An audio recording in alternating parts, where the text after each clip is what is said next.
porque eu acho que tudo que entra na nossa vida tem um propósito e tem um porquê. Mesmo aquelas coisas que são desafiadoras, no começo a gente não entende muito bem. No vídeo de hoje a gente vai bater um papo sobre arquétipos. Eu vou te falar um pouquinho como eles atuam na nossa vida e vou explicar também um pouquinho do conceito de luz e sombra, que são os dois lados dos arquétipos. O arquétipo é a ideia primordial de algo, ou seja, o que aquela figura representa no inconsciente coletivo. E tudo é arquétipo.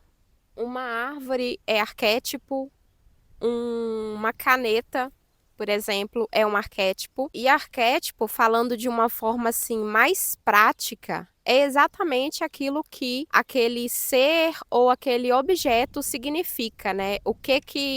Qual é a mensagem que aquele objeto passa sem a gente precisar explicar, né, que aquele objeto representa X coisa, ou tem determinado comportamento, ou exerce determinada função. Quando você vê uma caneta, você já sabe que ela serve para escrever, para riscar, você não precisa toda vez que vê esse objeto aqui, ficar pensando, né, qual que é a sua função, onde ele se encaixa, para que serve, e isso é um arquétipo, é a ideia primordial e original. Mas antes da gente entrar nos aspectos luz e sombra dos arquétipos, é muito importante a gente falar um pouquinho sobre o inconsciente coletivo. E o inconsciente coletivo é um conceito que foi criado pelo Carl Jung. Se você não está familiarizado com ele, provavelmente você já ouviu falar uma das frases dele. Eu acho que assim, no mundo do autoconhecimento, né, do desenvolvimento pessoal, da espiritualidade,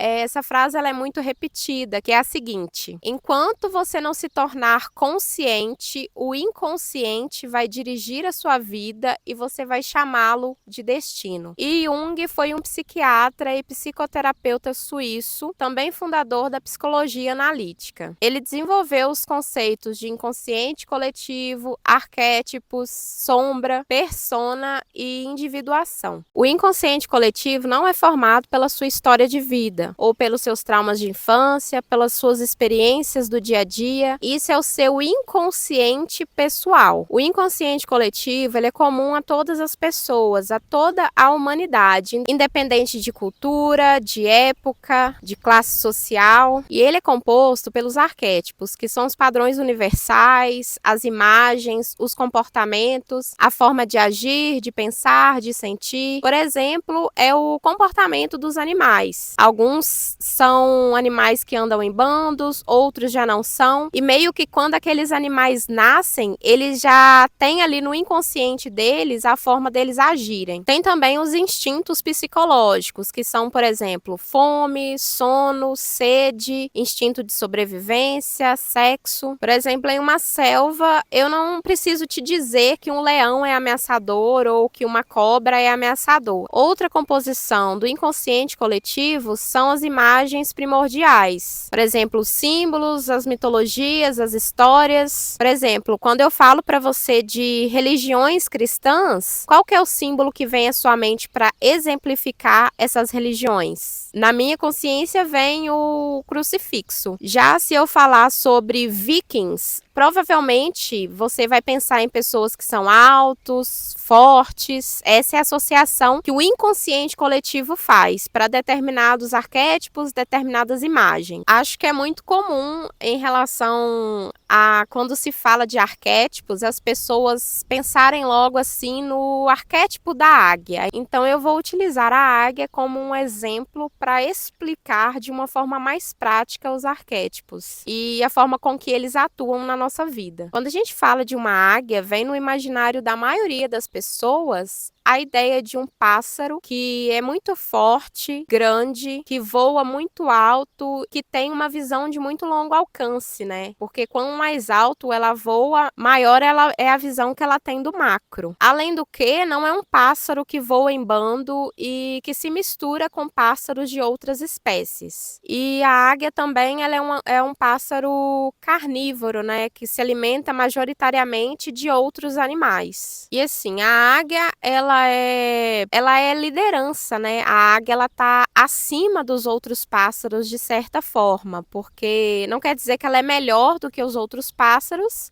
mas o posicionamento dela é superior. Então, assim, dificilmente você vai confundir uma águia com uma arara, ou com um bem-te-vi, ou com um sabiá, porque é uma ave que tem características físicas e de comportamento, de ação totalmente diferente desses outros pássaros. Então, quando as pessoas elas fazem a ativação do arquétipo da águia na vida delas, elas de certa forma começam a incorporar na atitude delas, no comportamento, na forma de pensar, na forma de agir, características que são similares às características de uma águia. E assim é para qualquer outro tipo de arquétipo, seja ele simbólico, seja ele os arquétipos de Jung, independente de qual tipo de arquétipo, quando a pessoa ativa essa simbologia na vida dela, ela começa a agir baseado no como agiria aquele arquétipo. Aí, continuando o exemplo da águia, a pessoa ela vai ter uma atitude de maior visão, ela vai conseguir se destacar quando o assunto for fazer decisões assertivas, por exemplo, porque a águia é assim, né? Ela fica ali sobrevoando a presa, olhando, analisando, e quando ela dá o bote é certeiro, ela só desce para alcançar os objetivos dela, que é finalizar ali a caça. E aí a gente já pode entrar na questão de luz e sombra dos arquétipos. A parte luz dos arquétipos, ela evidencia as nossas qualidades. Tudo aquilo que gera movimento, que faz andar para frente, a ativação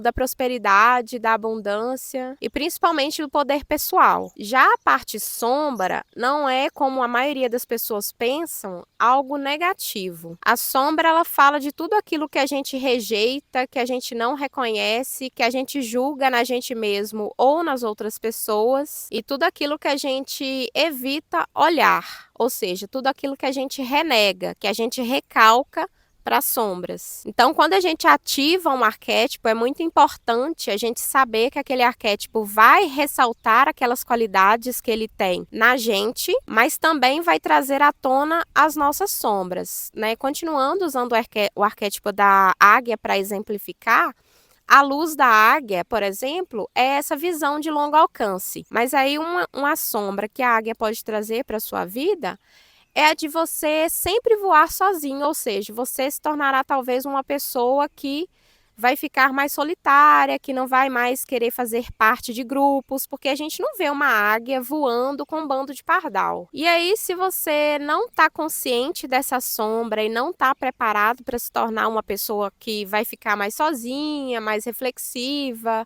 mais pensativa em negócios, mais calculista, digamos assim, talvez a águia, por exemplo, não seja o melhor arquétipo para você ativar e conseguir alcançar os seus objetivos. Por isso é sempre muito importante, antes da gente ativar qualquer arquétipo, é saber que todo arquétipo ele traz a luz e ele também traz a sombra, e que não é uma escolha nossa, né? Quais sombras vão aparecer. Até porque o arquétipo, ele vive o mito através de nós, ou seja, ele experiencia a vida através de nós. E se aquele arquétipo, ele revela determinada sombra na sua vida, talvez seja algo que você precise trabalhar.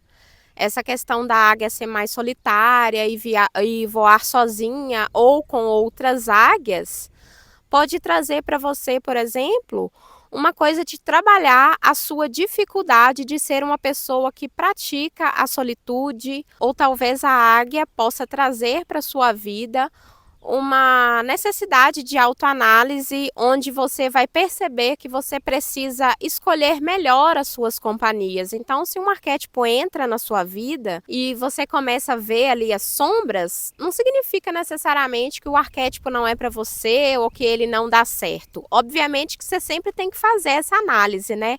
Quais são as luzes, quais os pontos, né, digamos assim, eu não gosto muito desse termo positivo e negativo, porque eu acho que tudo que entra na nossa vida tem um propósito e tem um porquê. Mesmo aquelas coisas que são desafiadoras, no começo a gente não entende muito bem, mas existe um propósito por detrás daqueles desafios também. Mas é importante você entender esses aspectos mais positivos que vão te fazer alcançar os seus objetivos e esses aspectos que são mais desafiadores e que te fazem ali entrar mesmo nessa coisa de autoanálise. Então é importante você não se desesperar quando as sombras começarem a aparecer, porque assim, o arquétipo ele te ajuda junto com outros processos de autoconhecimento a trazer do seu inconsciente pessoal algumas crenças limitantes, algumas barreiras que você não está querendo ver, não está querendo olhar, não está querendo curar em você. Então, as sombras definitivamente não são algo negativo, mas são sim desafios que vão surgir aí na sua trajetória. E é muito importante a gente ressaltar também que os arquétipos, eles não necessitam da gente acreditar que eles são verdadeiros ou não. Eles existem, a gente aceitando ou não aceitando. Os arquétipos também não são mitos e não são personagens. Os arquétipos não são fictícios, né? Apesar de a ficção, o cinema, as novelas utilizarem muito dos arquétipos para se conectar com o público. Além das marcas, enfim, os arquétipos eles são amplamente utilizados e é interessante nós como público, como pessoas normais, entendermos um pouco dessa imagem, né, dessa visão universal que os arquétipos representam, para a gente poder também vivenciá-los de forma mais consciente. E a partir deste vídeo vai começar uma série aqui no canal dos arquétipos de Jung e cada vídeo eu vou trazer um grupo de arquétipos, né? Caso você não saiba, existem 12 arquétipos de Jung. Esses 12 arquétipos, eles são divididos em 4 grupos de 3 arquétipos. E em cada vídeo, a partir desse vídeo, eu vou trazer um grupo de arquétipos e vou explicar quais são os desejos desses arquétipos, as luzes e as sombras. Então, se esse tipo de conteúdo te interessa e você quer entender um pouquinho mais sobre arquétipos, através da minha explicação, eu te convido a se inscrever aqui no canal, ativar as notificações para você ficar por dentro dos próximos vídeos que vão sair por aqui. E é isso, esse foi o vídeo de arquétipos, espero ter te ajudado de alguma forma. A gente se vê no próximo vídeo. Se cuida e tchau!